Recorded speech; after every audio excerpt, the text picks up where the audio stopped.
रंजानाय मोन्दों खाग्राबारि दख'रा दुलाराय बर' फरायसा आफादजों खुंजानाय खुंगा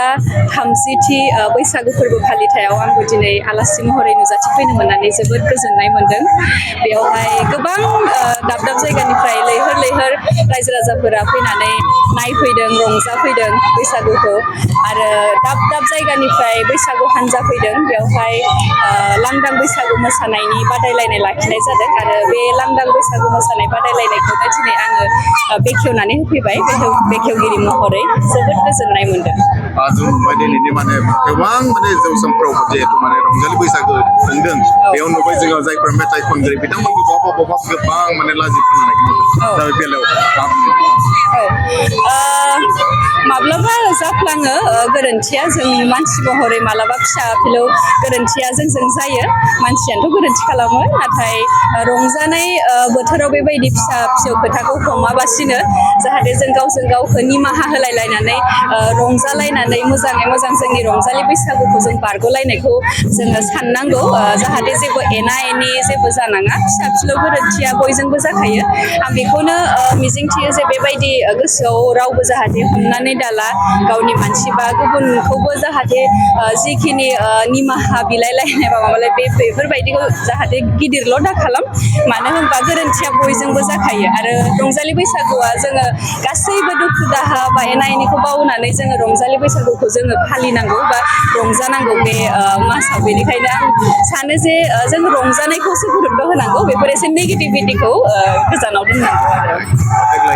देग्लायनि गोदान बोसोरा नैबे रंजालि बैसागुखौ जों जागायबाय आरो देग्लायनि रंजालि बैसागु जों जागायनाय जे देग्लायनि 2025 मायथाइया बयनिबो जिउआव गोजोन आरो सोरां लाबोगोन होननानै आं बेखौनो इसोरनि सिगाङाव आर'ज गाबो आरो बेखिनियावनो आङो बुंनो सानो जे खाग्राबारि दख'रा दुलाराय बर' फरायसा आफादजों खुंजानाय दिनैनि नैबे खुंगा 30थि रंजालि बैसागु फोरबोआ जोबोद आब्रुथिनि गेजेरजों जादों आरो जोंनि जिथु बर' हारिनि जिथु रिचुवेल थायोबा जोंनि जिथु मोसानाय मुसुरनाय बा मान सनमान होलायनाय आसार खान्थि जोंनि बर'नि बेखौ बेवहाय बिथांमोना आरोबाव जों बयनिबो सिगाङाव दिन्थिनाय जादों बेफोरबायदि थासारिखौ जुदि जोङो गासैबो बैसागु खुंनायाव जुदि नुनो मोनोबा जोंनि इयुन जोलै जोंनि लाइमोन बिनानावफोराबो जोबोद थुलुंगा मोनगोन एबा बिथांमोनाबो सोलोंनो गोनां जोबोद थागोन मानो होनबा जोंनि बर' हारिमुनि आसार खान्थिया बबेबा जोंहा गोमालांनो हमदों नाथाय बेबायदि बैसागु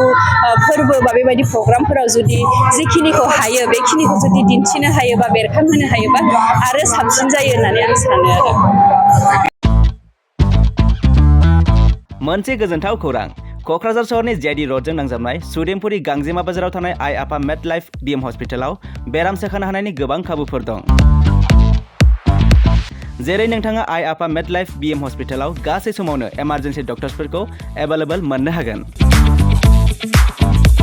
आरो बेयाव medical laboratory pharmacy paediatrics medicine gynaecology radiologist surgery dental cardiology gastroenterology urology dental x-ray play area x-ray sonography OT थामहिनबा अपारेटिं थियेटार ICU आरो NICU PICU फोरनि डक्टरफोरा एभेलेबल दं